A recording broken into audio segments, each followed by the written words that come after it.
Hello candidates, I am going to dictate you a passage from Progressive Magazine. So please get ready for the dictation. The dictation will start after 15 seconds.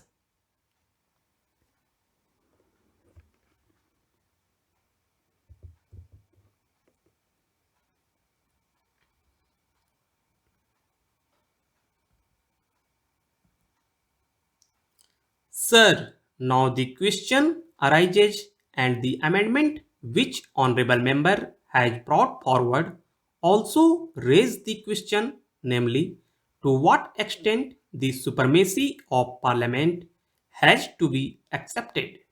Sir, at one stage, when the Supreme Court had struck down the Bank Nationalization Act and the Privy Purse abolition measure, there was a dominant body of thinking in the country that Parliament should be supreme. People then said, as eminent justice had said, that the constitution of a country should not be what the judges say, but what the people say. The feeling was like what President Roosevelt had said, namely that the courts should not be a third house, a third chamber, a super legislature, a super parliament. On policy question, parliament is supreme. Sir, then there has been further thinking on this question, and this Constitution Amendment Bill also raises this question.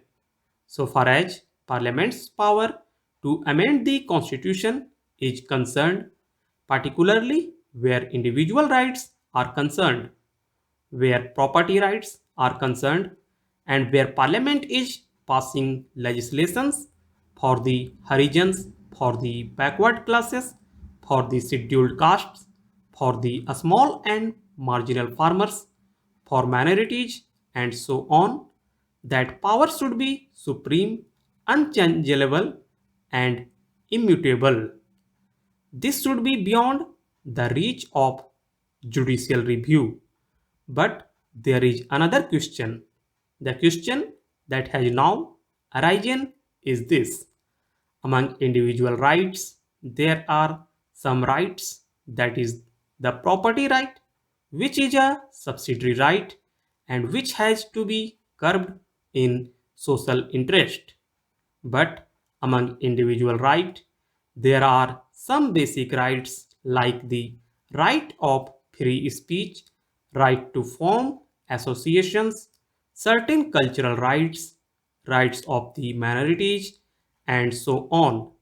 The question, therefore, arises that when we say Parliament is supreme and Parliament's legislations should not be checked or should not be judicially reviewed or should not be set aside or should not be declared ultra vires the constitution by the courts, then we say that so far as Parliament's socio-economic legislations are concerned, like abolishing landlordism, curbing monopolies, curbing restrictive practices, curbing discriminatory practices, curbing exploitation of the weaker and backward sections, and so on. The courts should not come into the picture and they should not be able to interfere. But, sir, so far as the personal rights of the citizen are concerned, that is to say, right of not being detained, etc., require a fundamental thinking in the light of the experience.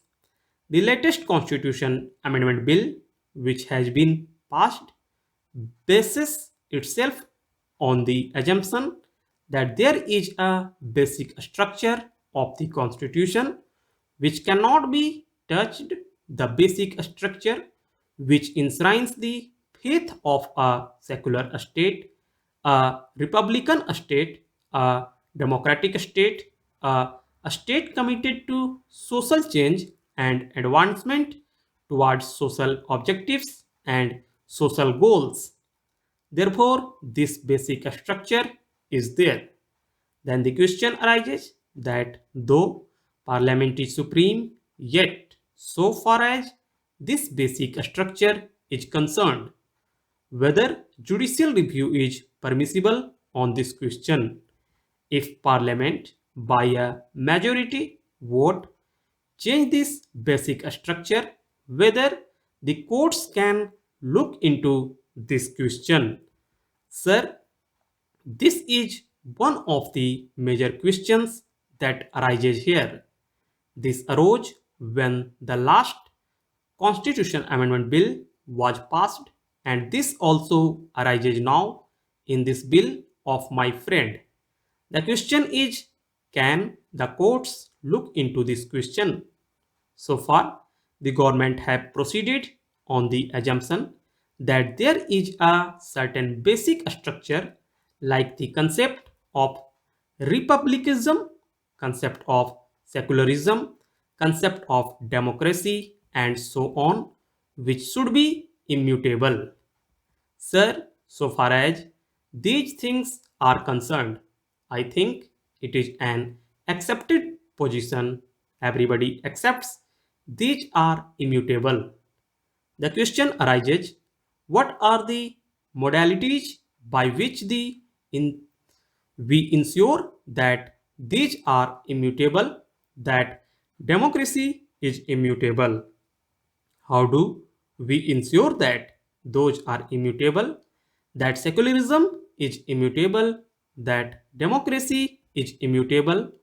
How do we ensure that these are immutable without defining what secularism is, what democracy is?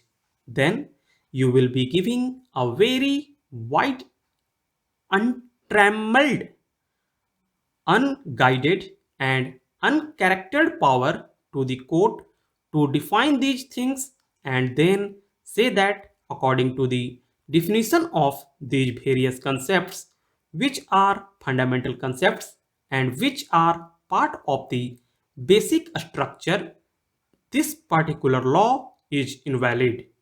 Therefore, Parliament must be very clear and careful in its mind.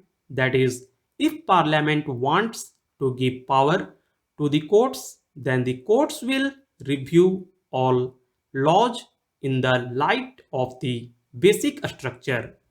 Parliament cannot then pass a law in negation to this basic structure. Then these concepts relating to the basic structure must be defined, and it has to be ascertained how far the courts can go into them. This is one aspect.